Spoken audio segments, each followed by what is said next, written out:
All right, let's go.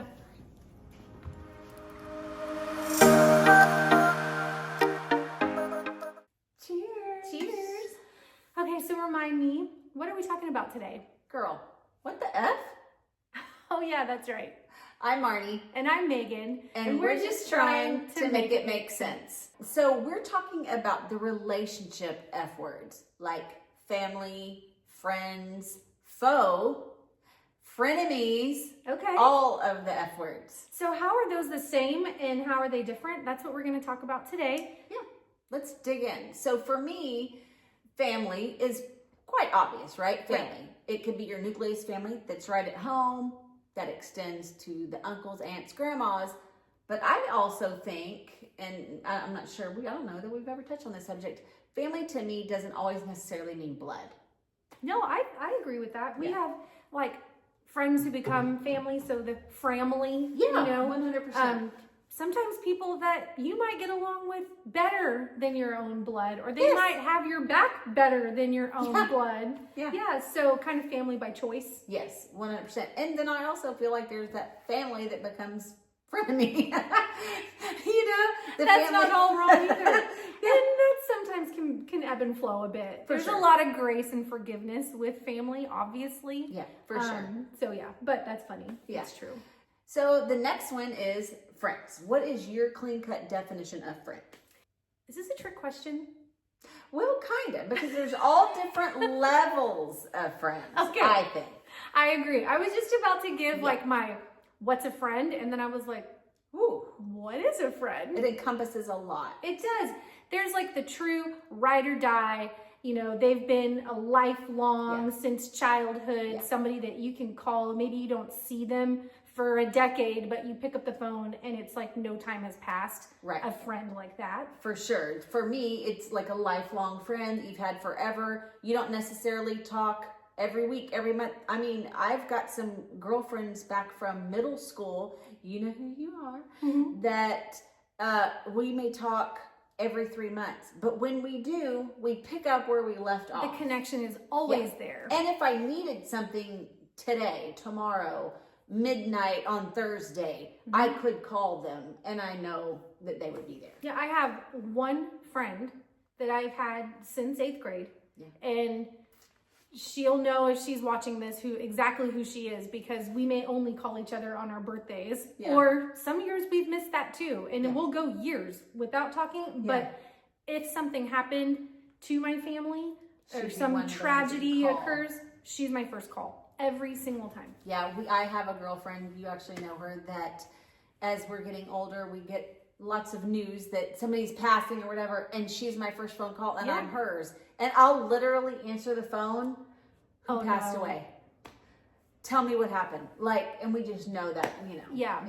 But yeah, those are definitely, but then there's also those friends that are maybe just like friends due to circumstance. Like it's your kids' parents. That you're not necessarily super close, but you see them quite often because the kids get together more often than we get together. So those are friends. And I do call them friends, but not necessarily. And they may be close here friends. for a season, right? For Because sure. then as your kids grow up and their friendships evolve. Maybe no longer play baseball. Or Right, blah, blah, exactly. blah, Or they're you not know? in dance anymore. Right. Those relationships can kind of come in and out seasonally. But they're still friendships, and they can For still sure. be quality friendships. Oh, for but sure. they just maybe aren't the lifelong friend. Right. Or we'll never have the connection of a close, let's sit down and discuss issues over a glass of wine. But if you see them at HEB, you're going to sit there and chit chat for 30 minutes and you're happy to see them. Yes, you're happy to see them. You want to see them do well. Yeah. You know, you're interested in their life and what's going on, but maybe you're not going to have an opportunity to really get that close. You know, I have found that sometimes those are the ones that are in my corner a lot.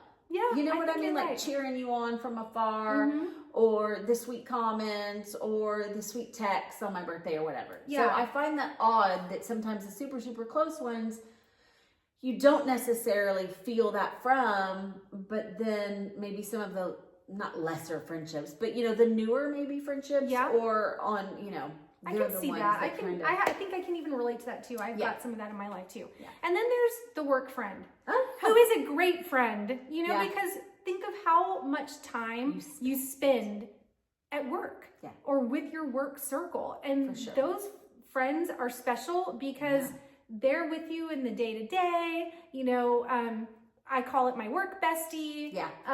When I was in sales in a model home, we used to call it our work spouse. Yes. So we always, in new home sales, we had the opposite sex as a sales partner. So I'm my work spouse, and it's pretty funny. But yes, you can really get close with your work. Oh, 100%. Friends, and you're usually like, for me and my job, what I do, I'm networking a lot.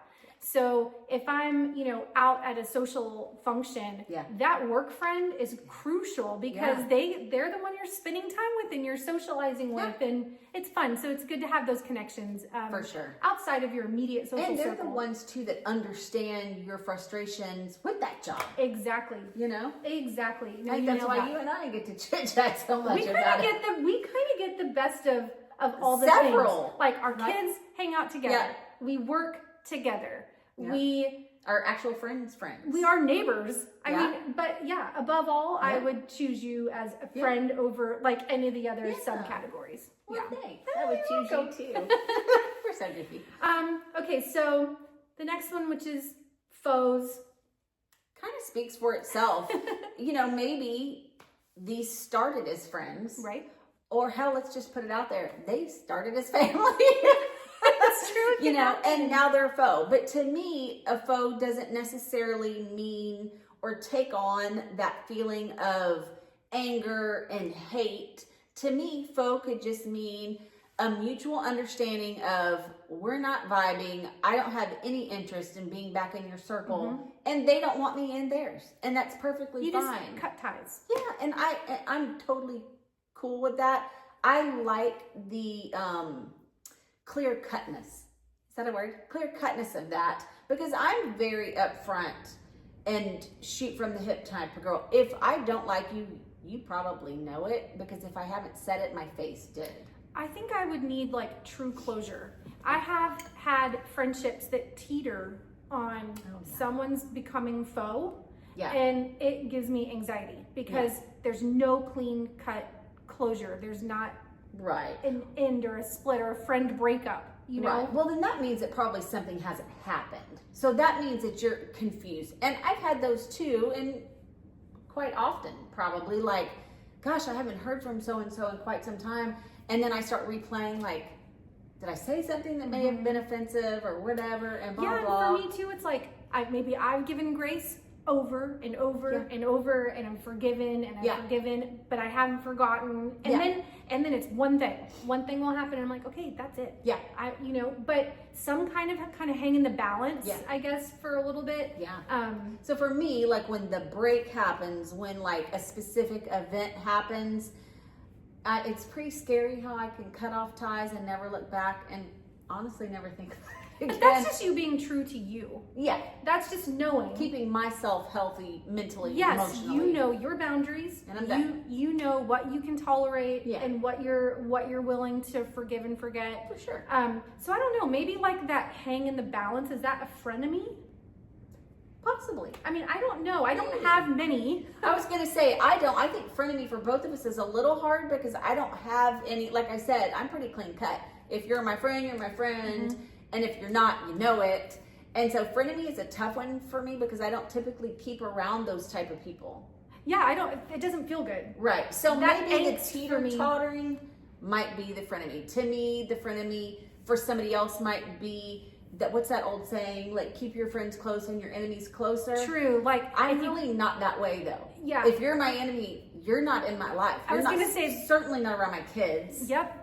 That saying doesn't work for me because I need to be able to trust people. Same. So if I can't trust you, I can't keep you. Same. Close. I don't play that game at all. To me, a frenemy, if I had to say what is that in my life, it would maybe be those that are teetering, like you're not really a true friend because I've heard XYZ. But you're not necessarily a foe because we have the same social circles. You've never really done anything outward to me to cause that permanent split. You know what I mean? It's like right there. But it's kind of like, do one more thing. Try and you'll one see. more thing. Yeah. You know? But I think that's, I mean, maybe we should consider ourselves fortunate that we don't have people really in that category. For sure. I just know that there are times when, and it usually happens where it's like a mix of people, right? Or maybe there's something that goes awry in a group of friends, and you still might like that person, but you can also see through the lens of a friend that they have hurt. And so you can know, like, gosh, like it's an arm's length. Yeah. Not sure you can really trust completely. Yeah. But not enough to be a foe. Yeah. So they're in that in between. I'm kind of weird in that, and I think we've talked about this personally before. I'm kind of weird in the fact that if there's somebody out there that has hurt you, a dear friend, kind of like a little sister, somebody that I'm like, oh my God, I would do anything for, and I've seen them hurt you, I don't necessarily really want to carry on that friendship with that person. And I may tell that person, hey, look, you know, Megan is blah, blah, blah, and this friendship's just not going to work for me because I think that's wrong. I call them to the carpet. That could be a downfall of mine or maybe a positive. No, I think you are very clear on that. Yes, and I try to be. Yeah, I think that, but even outside of like maybe a friendship, even if it's like setting boundaries with your kids or your work or your whatever, like you absolutely can define what you'll stand for and sure. Not to say I don't, but I'm a little bit more like, okay, well, I can see where you may have played a part and you may have played a part and it did not work out for y'all, but I can still maintain friendships and keep things clean and not be the messy the waters. Muddy the waters. Just keep it clean. Yeah. And at the end of the day, for me, and I know that this is important to Marnie too, you just want to be in a supportive circle, whether it's a supportive family, supportive friends. We didn't really label this earlier, but like neighbors that are friends, right? Just you want the support of people that are around you. We don't need it from our foes. Frienemies, we don't really even know how to define that, but your family and your friends, your neighbors, you want the support. So we're asking that of you today. We would actually really appreciate that, love that. Whether it is this podcast, whether it is our personal businesses outside of this podcast, it always feels so much better and we feel loved when we know that we have your support. And it doesn't necessarily mean buy a house for me or use Megan for a loan or book a photo booth, but it could be liking or sharing our stuff, and that doesn't cost you a dime. And I will be the first to admit, I brought this to your attention, I'm shocked at how many we don't have in our actual close circle. But we can. You have an opportunity to be supportive today. Yes. So we're speaking about friends and family. Yeah. I would love it so much if you would tag a friend or a family member in the comment section of this video. Yeah. Give us a like. Please follow, subscribe. It's all free to do, and it helps us. And it does. And it is nice to know that people care enough to even give a if listen. You're like listening and not watching, and you're on your way to work. Yes, the views definitely count. But the subscribers are how we're going to be able to keep this thing going. Yeah. So, okay, so when we're talking about next week, all of this stuff, what is coming next? Well, you'll have to wait and find out. Oh my goodness.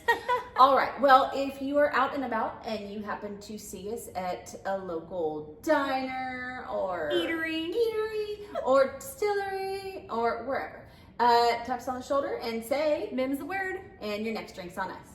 Bye. Bye.